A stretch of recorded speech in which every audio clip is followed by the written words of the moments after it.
고린도전서 10장 1절에서 13절까지 한 절씩 교독하겠습니다. 형제들아, 나는 너희가 알지 못하기를 원하지 아니하노니 우리 조상들이 다 구름 아래에 있고 바다 가운데로 지나며 모세에게 속하여 다 구름과 바다에서 쇠를 받고 다 같은 신령한 음식을 먹으며 다 같은 신령한 음료를 마셨으니 이는 그들을 따르는 신령한 반석으로부터 마셨으며 그 반석은 곧 그리스도시라. 그러나 그들의 다수를 하나님이 기뻐하지 아니하셨으므로 그들이 광야에서 멸망을 받았느니라. 이러한 일은 우리의 본보기가 되어 우리로 하여금 그들이 악을 즐겨하는 것 같이 즐겨하는 자가 되지 않게 하려 함이니 그들 가운데 어떤 사람들과 같이 너희는 우상 숭배하는 자가 되지 말라. 기록된 바 백성이 앉아서 먹고 마시며 일어나서 뛰논다 함과 같으니라. 그 중에 어떤 사람들이 음행하다가 하루에 23,000명이 죽었나니 우리는 그들과 같이 음행하지 말자. 그들 가운데 어떤 사람들이 주를 시험하다가 뱀에게 멸망하였나니 우리는 그들과 같이 시험하지 말자. 그들 가운데 어떤 사람들이 원망하다가 멸망시키는 자에게 멸망하였나니 너희는 그들과 같이 원망하지 말라. 그들에게 일어난 이런 일은 본보기가 되고 또한 말세를 만난 우리를 깨우치기 위하여 기록되었느니라. 그런즉 선줄로 생각하는 자는 넘어질까 조심하라. 함께 읽겠습니다. 사람이 감당할 시험 밖에는 너희에게 당한 것이 없나니 오직 하나님은 미쁘사 너희가 감당하지 못할 시험 당함을 허락하지 아니하시고 시험 당할 즈음에 또한 피할 길을 내사 너희로 능히 감당하게 하시느니라. 아멘. 네, 오늘은 우리가 1절부터 13절까지 읽었는데요. 사실 11절까지는 조금 생소한 내용입니다. 그러나 12절과 13절은 우리에게 아주 익숙하죠. 많이들 암송하는 구절입니다. 선줄로 생각하는 자는 넘어질까 조심하라. 그리고 사람이 감당할 시험 밖에는 너희에게 당한 것이 없다. 이 두 가지 내용입니다. 이처럼 12절과 13절 우리가 너무 잘 알고 있는 내용입니다. 그런데 두 구절이 이렇게 딱 붙어 있지만 두 구절을 함께 이어서 암송하는 사람을 많이 보지 못했습니다. 왜냐하면 그 내용의 분위기가 많이 다르기 때문이죠. 12절은 경고하는 듯한 내용이고요. 13절은 우리에게 아주 깊은 위로를 주시는 것 같습니다. 그래서 다른 내용으로 이해하고 또 각각 다른 상황에 적용하는 것 같습니다. 하지만 1절부터 13절까지는 하나의 단락이고요. 또 하나의 이야기를 하고 있습니다.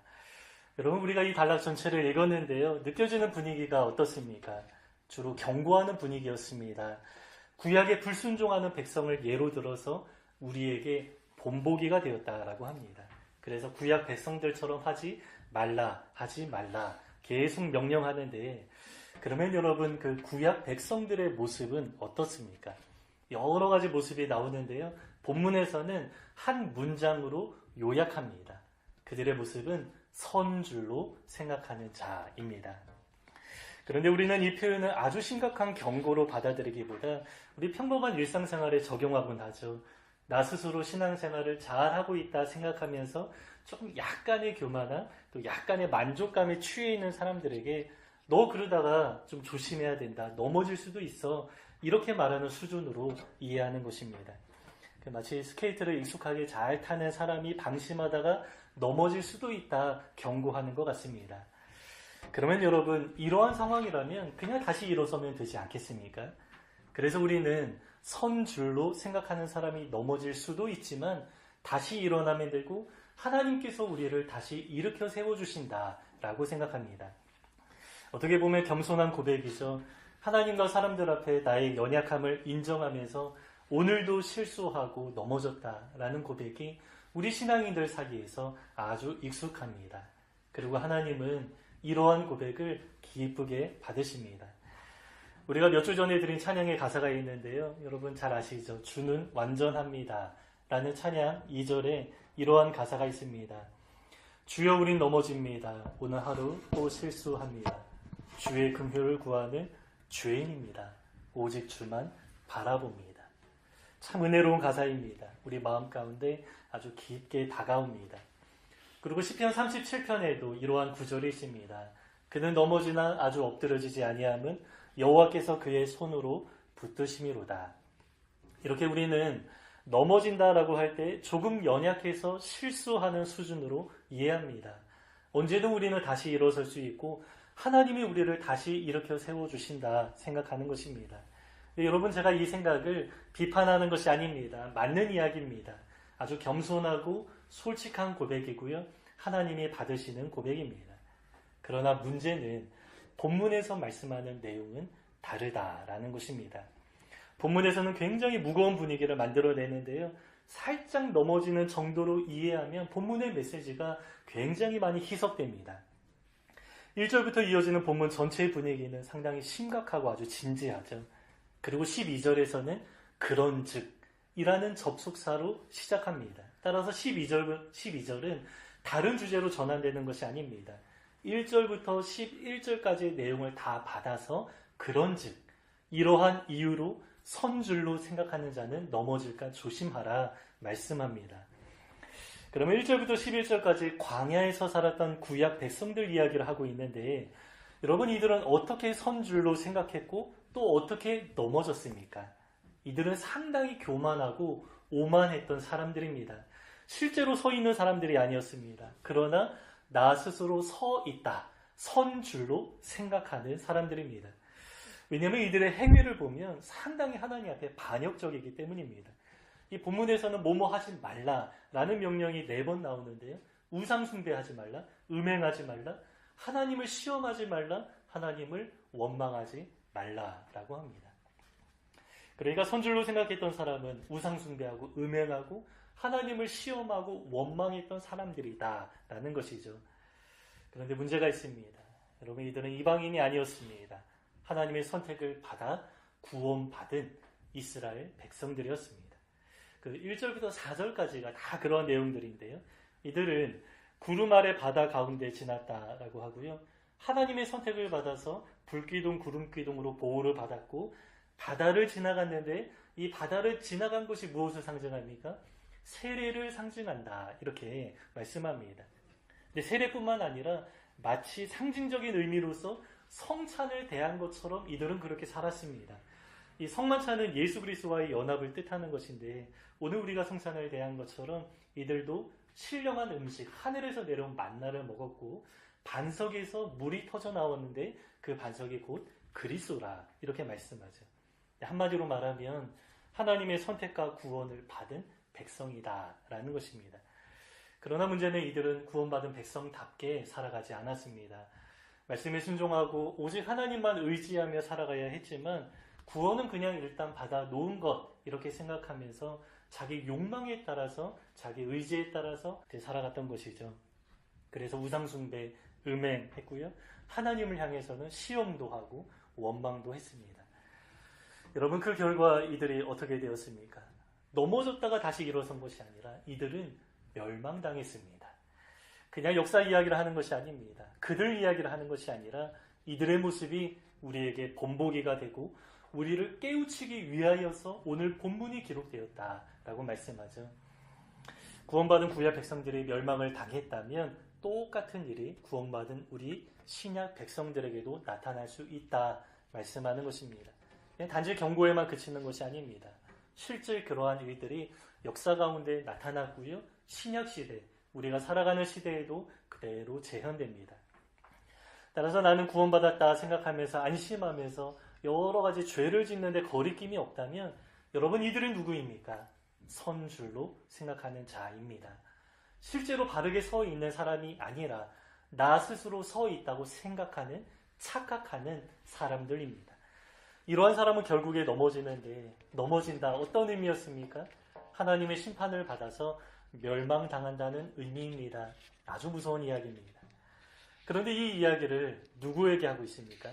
고린도 교회 성도들에게 하고 있습니다.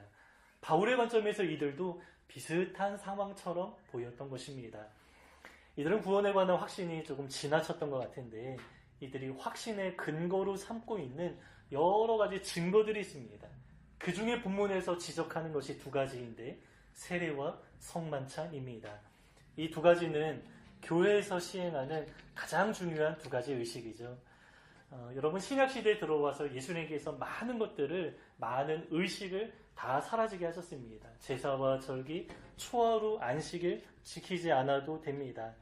그러나 예수님이 우리에게 직접 시행하라고 명령하신 의식이 두 가지가 있는데요. 마태복음 28장에 너희는 가서 모든 족속으로 제자를 삼아 아버지와 아들과 성령의 이름으로 세례를 주라 이렇게 말씀하셨죠. 그리고 성만찬을 시행하시면서 이것은 너희를 위한 내 몸이다 나의 피다 이것을 행하여 나를 기념하라. 주님이 다시 오실 때까지 이것을 기념하라 이렇게 말씀하셨습니다.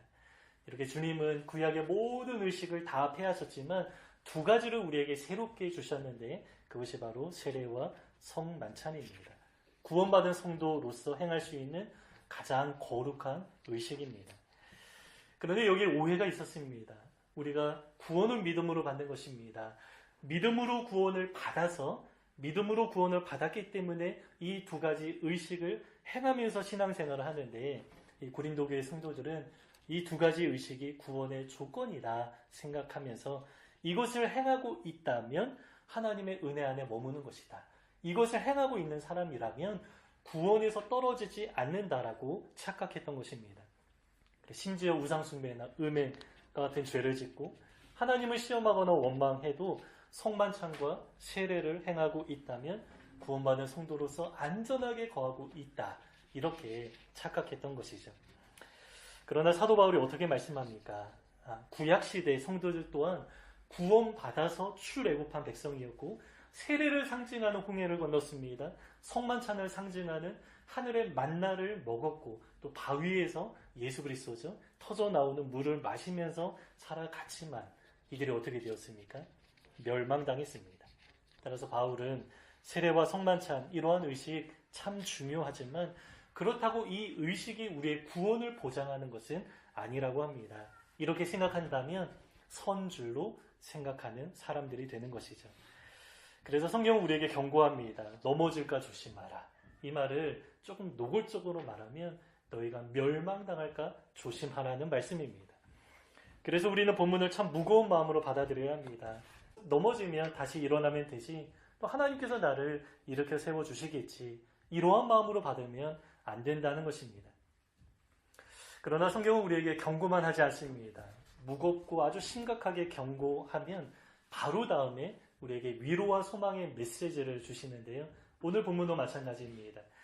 1절부터 12절까지 아주 무섭게 경고하면서 무거운 분위기를 만들어냈는데 그러나 마지막 13절 어떻습니까? 우리 마음 가운데 어느 정도 안심하게 만들어주십니다. 왜냐하면 우리는 하나님의 주권 아래에 있고 하나님이 우리를 신실하게 보호하시고 이끌어 가신다. 이렇게 말씀하기 때문입니다. 따라서 우리에게만 책임이 있다라고 말씀하지 않고 하나님의 인도하심, 보호하심에 관하여서도 균형 있게 말씀하는 것입니다. 굳이 신학적으로 표현하면 12절까지는 알마니안에서 강조하는 우리 인간의 의지가 담겨 있고요. 13절에서는 칼빈이 강조하는 하나님의 주권 사상이 담겨 있는 것입니다. 우리 인간의 측면, 또 하나님의 측면에 대해서 각각 말씀해 주십니다. 그러면 여러분 13절의 의미가 무엇입니까? 사람이 감당할 시험 밖에는 너에게 당한 것이 없다. 신실하신 하나님께서는 감당하지 못할 시험당함을 우리에게 허락하지 않으셨다라고 말씀하는데요. 하나님이 우리 각자가 겪는 시험의 수위를 조절해 주신다라는 것입니다. 우리가 구원받은 성도로서 살아가는 이 삶에 여러 가지 고난과 어려움이 있지 않습니까? 그러나 감당할 것들만 주어진다 말씀해 주십니다. 여러분 구약시대 백성들이 그랬습니다.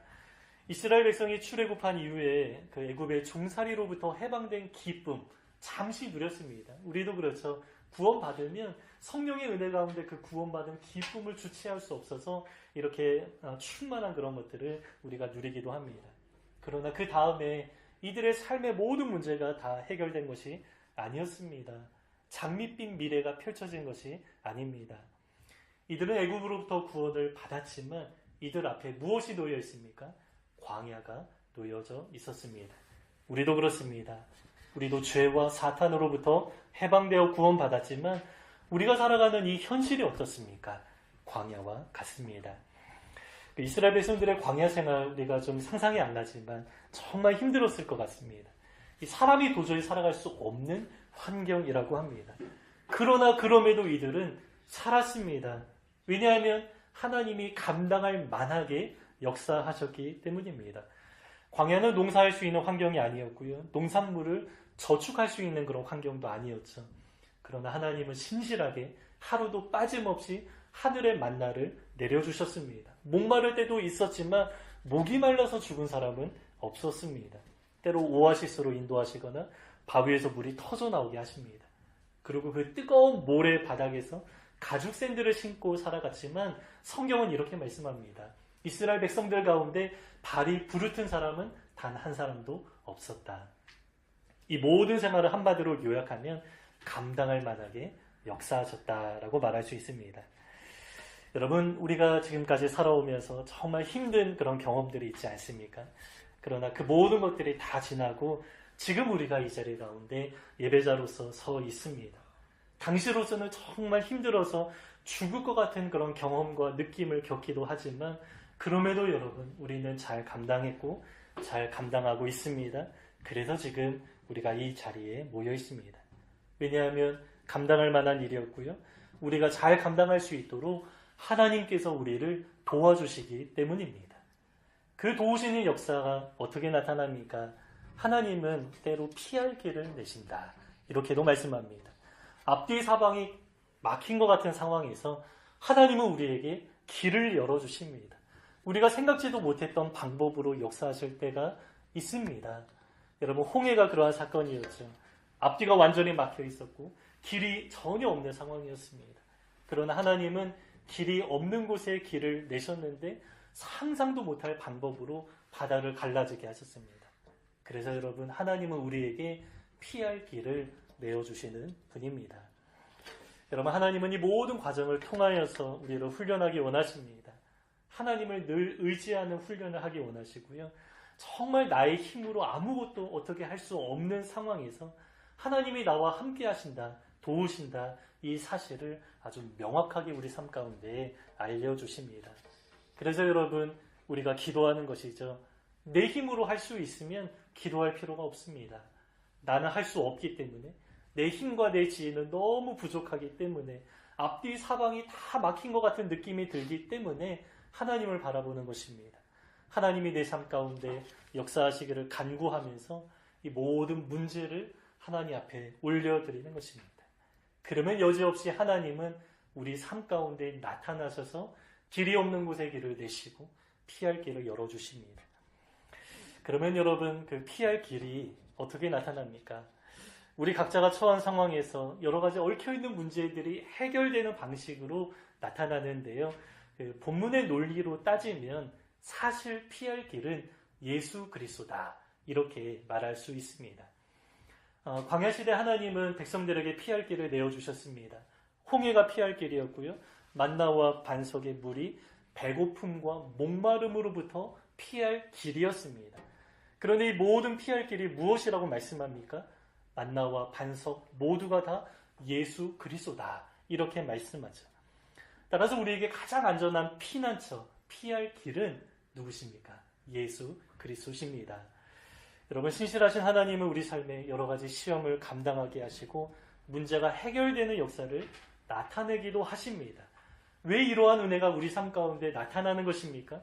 바로 피난처 되신 예수 그리스도 안에 있는 그분의 백성이기 때문에 그러한 여러 가지 은혜가 우리 삶 가운데 나타나는 것이죠. 우리의 피난처 되신 예수 그리스도 안에 있기 때문에 나타나는 현상, 나타나는 은혜입니다. 이 피할 길이라는 표현은 본문에 한번 나오지만 그 비슷한 의미인 그 피난처라는 단어를 제가 찾아보았는데 주로 시편에 많이 나와 있습니다. 근데 그 배경은 대부분 전쟁의 상황에서 하나님 앞에서 내가 숨을, 피난처를 구하는 상황이었습니다. 그러면 여러분, 전쟁의 상황 가운데서 실제로 피난처가 무엇입니까? 어느 굴이 되기도 하고요. 어느 높은 산이 되기도 합니다. 왜냐하면 굴은 캄캄하기 때문에 누군가 그 안에 숨어 있다면 쉽게 공격하지 못합니다.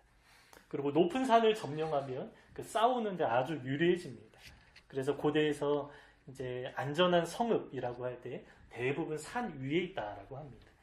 그래서 전쟁 중에 피난처를 구할 때 이렇게 기도할 수 있겠죠. 하나님, 저에게 어느 굴이나 또 어느 높은 산성을 주시옵소서, 이렇게 기도하는 것이 상식입니다. 그러나 시편을 보면 그렇게 기도하지 않습니다. 나에게 오직 유일한 피난처는 하나님이십니다 라고 고백합니다. 여러분, 이게 무슨 의미입니까? 오직 하나님 안에 있을 때에 모든 문제를 다 감당할 수 있고, 하나님 안에 있을 때에 이길 만한 힘을 주시고, 또 하나님 안에 있을 때에만 우리에게 피할 길을 내어주신다, 이러한 의미입니다. 그래서 우리가 하나님 안에 있다는 사실 하나만 잘 붙들면 본문 13절의 역사가 우리 삶 가운데 풍성하게 드러나게 되는 것입니다. 물론 우리의 의지로 순종할 영역도 있습니다. 우상숭배, 음행하면 안 됩니다. 하나님을 시험하거나 원망해서도 안 됩니다. 그러나 모든 책임이 다 우리에게 있는 것은 아닙니다. 우리의 힘으로 할 수 없는 것들도 있기 때문입니다. 우리의 힘으로 할 수 없기 때문에 우리는 하나님 앞에 의탁하고 기도하는 것이죠. 그리고 하나님은 실제로 우리 삶 가운데 함께 하시고 보호하시고 도우시고 역사하십니다. 그래서 우리가 광야와 같은 이 세상을 살아갈 수 있는 것입니다. 그래서 여러분, 우리는 하나만 잘 하면 됩니다. 하나님을 신뢰하면서 그분께 우리 삶을 의탁하면서 기도하는 삶을 살아가는 것입니다. 그러면 신실하신 하나님, 오늘 본문에서는 미쁘신 하나님이라고 하는데요. 그 하나님께서 우리가 실족하지 않게 하시고 우리 삶을 안전하게 인도하실 것입니다. 우리는 지금도 여전히 여러 가지 고난과 어려움 가운데 살아가고 있습니다. 여러분, 시험이 없는 사람은 아마 아무도 없을 것입니다. 각자 여러 가지 시험 중에 살아가고 있습니다. 그러나 우리의 고백은 하나로 잘 모아지면 좋겠습니다. 광야와 같은 이 세상에 나에게 유일한 피난처는 오직 예수님밖에 없습니다. 우리가 이렇게 고백하면서 하나님을 신뢰한다면 하나님이 우리에게 감당할 만한 힘을 주시고요, 또 길이 없는 곳에 길을 내시는 하나님의 역사가 우리 삶 가운데 나타나게 될 것입니다. 우리 모두가 피난처 대신 예수 그리스도 안에 안전하게 거하시기를 주님의 이름으로 축복합니다. 아멘. 우리 1절부터 13절까지 다시 한번 읽고 오늘 말씀 마치겠습니다. 함께 읽겠습니다. 형제들아, 나는 너희가 알지 못하기를 원하지 아니하노니 우리 조상들이 다 구름 아래에 있고 바다 가운데로 지나며 모세에게 속하여 다 구름과 바다에서 세례를 받고 다 같은 신령한 음식을 먹으며 다 같은 신령한 음료를 마셨으니 이는 그들을 따르는 신령한 반석으로부터 마셨으며 그 반석은 곧 그리스도시라. 그러나 그들의 다수를 하나님이 기뻐하지 아니하셨으므로 그들이 광야에서 멸망을 받았느니라. 이러한 일은 우리의 본보기가 되어 우리로 하여금 그들이 악을 즐겨한 것 같이 즐겨하는 자가 되지 않게 하려 함이니 그들 가운데 어떤 사람들과 같이 너희는 우상 숭배하는 자가 되지 말라. 기록된 바 백성이 앉아서 먹고 마시며 일어나서 뛰논다 함과 같으니라. 그들 중에 어떤 사람들이 음행하다가 하루에 23,000명이 죽었나니 우리는 그들과 같이 음행하지 말자. 그들 가운데 어떤 사람들이 주를 시험하다가 뱀에게 멸망하였나니 우리는 그들과 같이 시험하지 말자.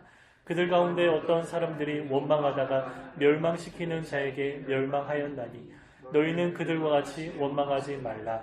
그들에게 일어난 이런 일은 본보기가 되고 또한 말세를 만난 우리를 깨우치기 위하여 기록되었느니라. 그런즉 선줄로 생각하는 자는 넘어질까 조심하라. 사람이 감당할 시험 밖에는 너희가 당한 것이 없나니 오직 하나님은 미쁘사 너희가 감당하지 못할 시험 당함을 허락하지 아니하시고 시험 당할 즈음에 또한 피할 길을 내사 너희로 능히 감당하게 하시느니라.